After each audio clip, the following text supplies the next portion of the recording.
everyone, you're welcome back to another episode of Movie Reviews with me, AITIYA HENSLEY, here on Mac TV.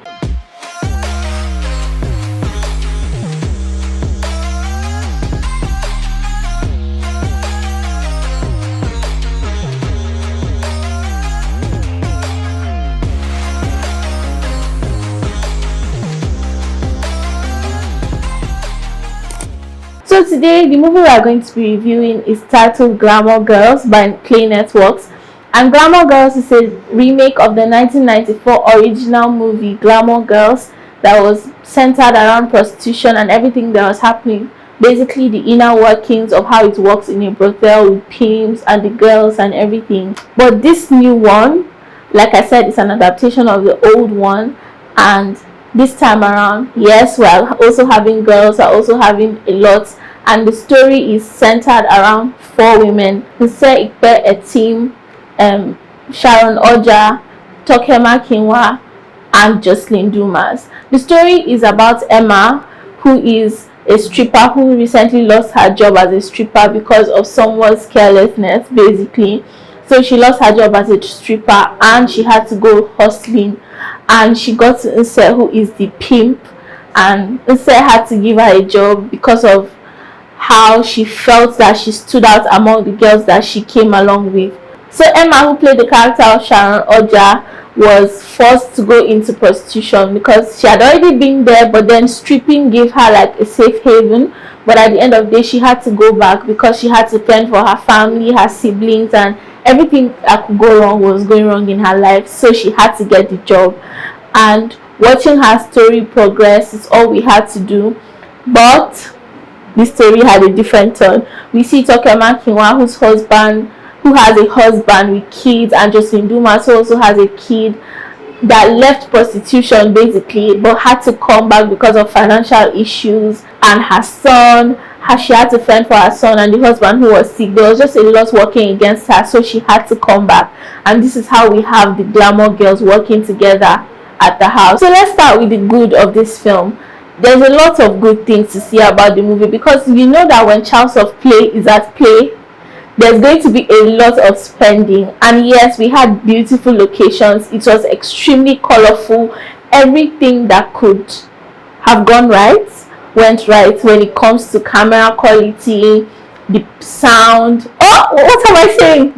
We'll get the sound, but the picture quality was good. The story felt like it was going somewhere, but at the end of the day, it didn't go where we expected it to go, and it was really patched, and we didn't get to see a lot of what we were expecting from, because watching the 1994 adaptation, watching the 1994 original story is extremely different from what you see, because it's in modern days and modern language, everything. But since we're done with the good right now, I'm going to be reading some of the bad because I had to jot them down on my phone. So there's so much that could have gone better with the movie.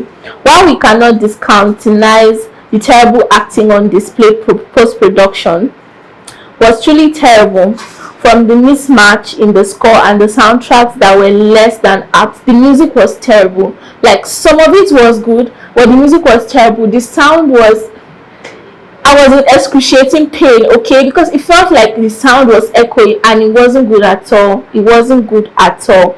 There were too many songs in the scenes that could have used silence. We needed silence. You know, there are some scenes that you just need silence, but no, we didn't get silence there. While one may think that the plot of Glamour Girls may be its undoing, the sound struggles for the top spot. The sound took us, like I said, it got the top spot of the bad for this movie. One thing the industry needs to learn is that the audience has moved past film gimmicks that essentially aims to cover the fault in a film.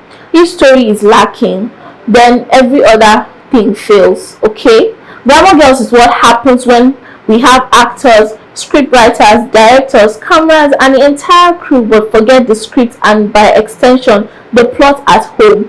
There was a particular scene, there was a child on the floor. We didn't know what happened. To be honest, I felt like the child was being abused by the guy, so she hit the guy, but all we know is that the guy died, and at some point the child was lying down trying, like, we didn't understand with who, how did it happen. We didn't. It's either you show, we film. It's either you show or you tell, but we didn't get any of those. It was like, you guys don't deserve to know this, we're going to withhold it, and that is our own part for making the film. And I'm like, are you trying to punish us for some kind of thing? But then, yeah, we see that it worked out for them at the end.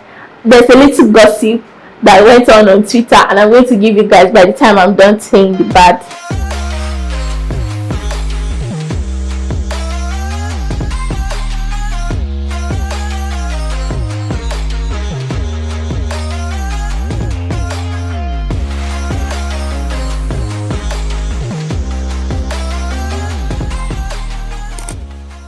The result is an unimaginated catastrophe.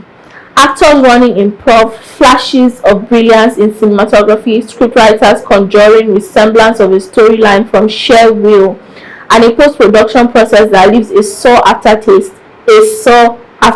Okay? The result for the audience is that if you thought that the remake of AITIYA and Popo was terrible, Glamour Girls Marriage is the worst. Glamour Girls is the worst of it all, of all the remakes.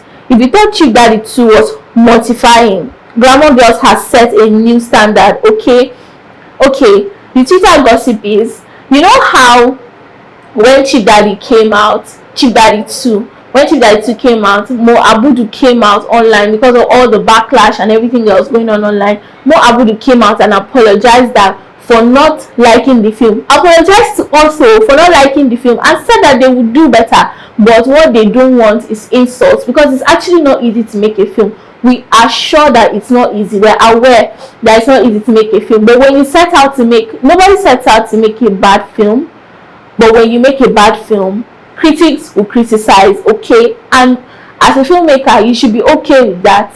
Let me tell you what House of Play did. House of Play is the head of Play Networks, and Play Networks is the production company that produced Glamour Girls. Backstory, that's if you don't know that already. So Play Networks put out a write-up talking about how it was a basic shade, okay? I don't want to even go into the details because I can't remember everything, but it was a way of mocking critics and people who didn't like the film in general.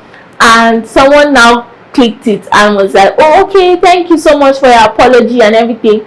House of Play just came from nowhere and was like, we're not apologizing. If that's what you wanted, you're not going to have it. And I'm like, what? Who makes a bad film and does not apologize? We don't even need your apology because you made a bad film. That's enough for us. You made a terrible movie and you're not apologizing. First of all, you're even being arrogant about it because you made a film that a lot of people do not like. Like, I don't know how Cinema Pointer gave them 5 stars, okay? Everybody on Instagram and Twitter is saying that the person, okay, Iroko critic said that the people that are behind the Instagram page of Cinema Pointers is House of Play because CP is involved. Can you imagine? Because I really cannot get how Cinema Pointer, you know how brutal they are when it comes to reviewing movies, and they give a whole Glamour Girls 5 stars. I will never understand it. I don't know who is behind that page, but whoever it is, I don't want to say the person was paid, but whatever the person did, wow, that's all I have to say because I do not have the words, okay? But that's it on Glamour Girls. If you haven't seen the movie, please go and check it out. Maybe you'd like it, maybe you give it a 5-star rating, but as for me, I'm going to give it a 2.5 for effort, okay? For effort. So I'm rating Glamour Girls a 2.5, and that's it for me on Glamour Girls for this week. Please remember to tune in with me, AITIYA Hensley, next week here on Mac TV. Remember, it's every Sunday by 6 p.m. every Sunday, and I'm signing out to see you next week on our next film. Remember that. Thank you so much for watching. Bye.